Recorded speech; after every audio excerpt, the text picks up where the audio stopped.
शक्ति शक्ति शक्ति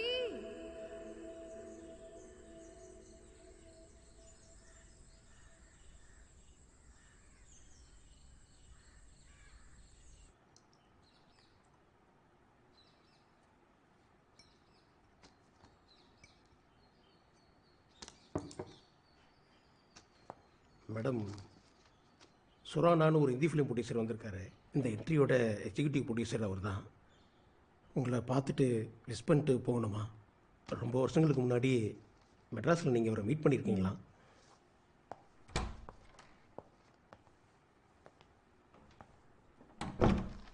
நமஸ்தே ஜி. என்ன ஞாபகம் இருக்கா?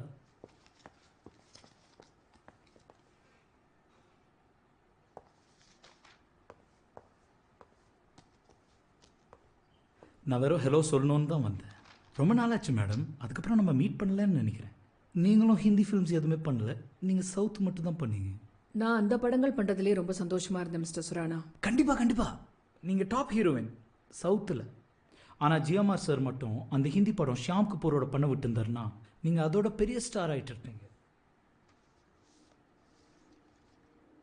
ஜிஎம்ஆர் நட்சத்திரங்களை உருவாக்குறதுல பேர் போனவர்.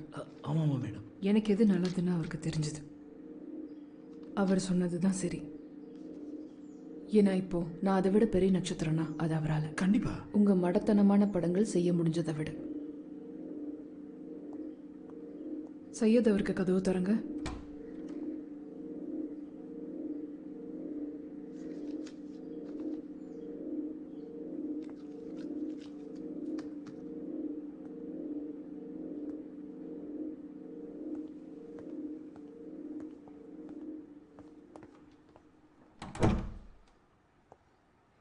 சாரி மேடம், அவன்கிட்ட கரெக்டாக பேசுனீங்க.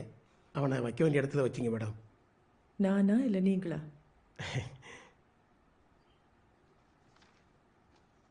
மேடம், உங்களுக்கு ஓகேவா? இந்த கேள்விக்கெல்லாம் பதில் சொல்லி அவங்க பாட்டுக்கு பழைய ஞாபகங்கள், கஷ்டமான நினைவுகள், அது இதுன்னு. ஐயோ, ஈஸி இல்லை மேடம்.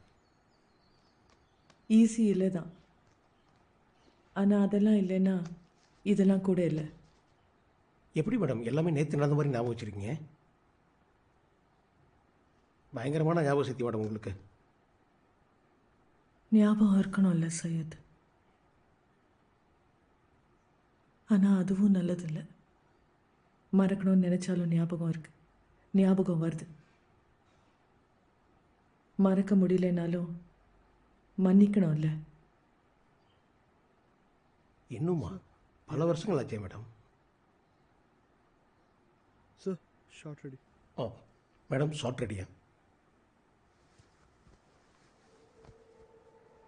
வந்துடுவாங்க.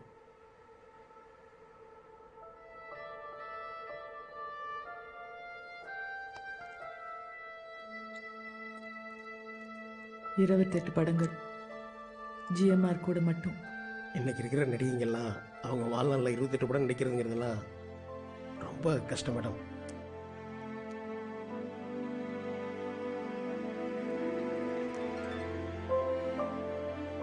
நல்லதோ கெட்டதோ ஒரு வாழ்நாள் நான் இருந்திருக்கேன் அவர் கூட.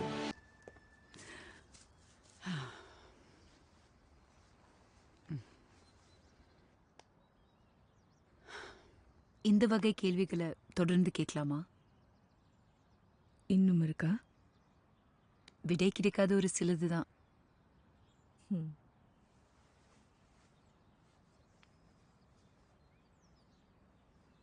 கேமரா ரெடியா? Yes ma'am, we are ready.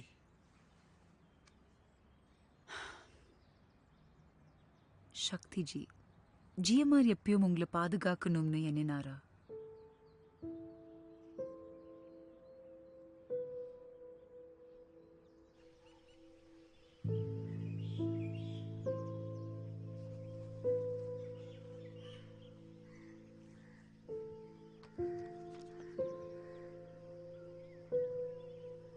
அம்மா, ஸ்ட்ராபெரி ஐஸ்கிரீம். ஓ வேண்டாம். சரிங்கம்மா.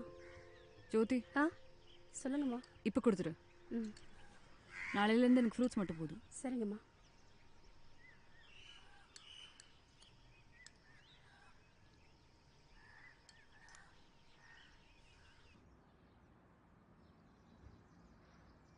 அப்படின்னு கூட சொல்லலாம்.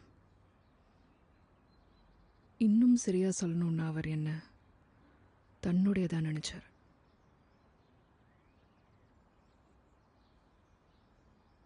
அந்த வார்த்தையே முக்கியம்னு சொல்கிறேன். எதனாலனா என்னை அவரோட உடமையாக நினைச்சார். சொத்து மாதிரி. உங்ககிட்ட ஒரு சொத்து இருந்தா அதில் இருக்கணும்னோ பாதுகாக்கணும்னோ அவசியமே இல்லை. எதுவாக இருந்தாலும் வாங்கியாச்சுன்னா அது உங்களுடையது, நீங்களா விற்கிற வரைக்கும்.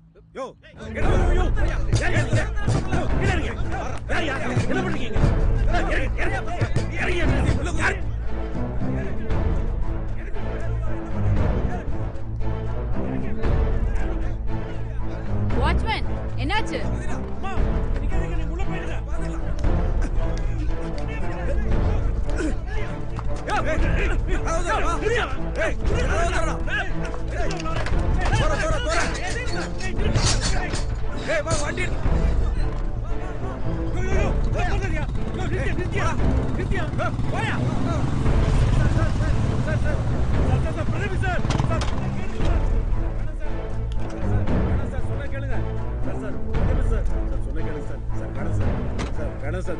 வேலை போயிடும், மூடிட்டு இருக்கு. சசி, ஒரு இடம் விடாம அலசி தேடுங்க, போங்க. சீக்கிரம். அம்மா, இங்க என்ன நடக்குதுன்னு பாத்தியா? யார் யார் எல்லாமோ வீட்டுக்குள்ள வராமா? போனும் ஒர்க் ஆகல. தெரியும் சக்தி, தெரியும். உனக்கு தான் இதெல்லாம் புதுசா இருக்கு.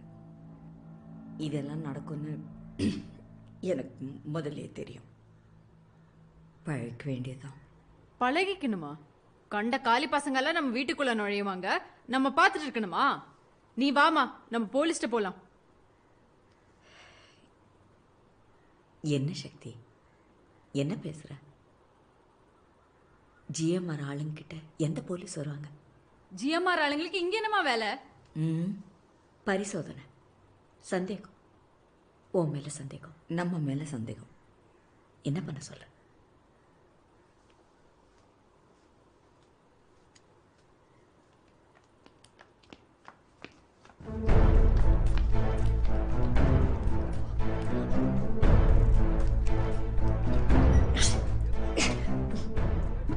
இந்த ரூம் நாங்க திறந்து ரொம்ப நாள் ஆயிடுச்சுப்பா.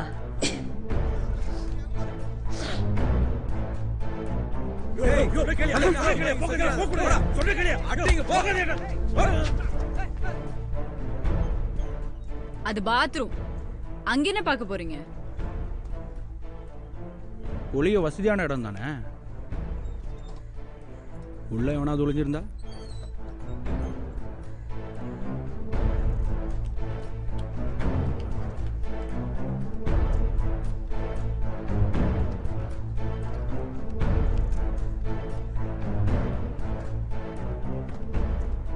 பிரதீபன், நானும் உங்களை சோதனை போடலாமா? நீங்க இங்க இருந்ததா திருடிட்டு போயிருந்தா? திருட்டு புத்தி எனக்குமே எனக்கு இருந்ததில்லை. உங்களுக்கும் எனக்கும் ஒரே முதலாளி தான், தெரியல. நம்ம முதலாளிக்கு நான் விசுவாசமா இருக்கேன். நீங்களும் இருந்துட்டா நல்லதுன்னு சொல்றேன். முதலாளியா? நான் ஒன்னும் உன்ன மாதிரி அவர்கிட்ட வாலாட்டி நிக்கிற நான் இல்ல. இங்க பாருங்க, வேற மாதிரி ஆயிடும். ஒரு தப்பான வார்த்தை கூட நான் பேசல. நான் சொல்றேன், யார் பார்த்து என்ன பேசுறீங்க? சக்தி, பிரதீபன், நீங்க வந்த வேலை முடிஞ்சிச்சுன்னா கிளம்புங்க. தயவு செய்து சொல்றேன்.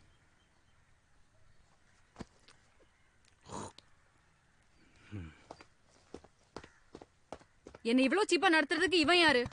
நம்ம பிராத்தலா பண்றோம் ரெய்ட் நடத்துறதுக்கு. அப்படி ஜிஎம்ஆருக்கு என் மேல சந்தேகம் இருந்தா நான் நிஜமா அதான் பண்ண போறேன்.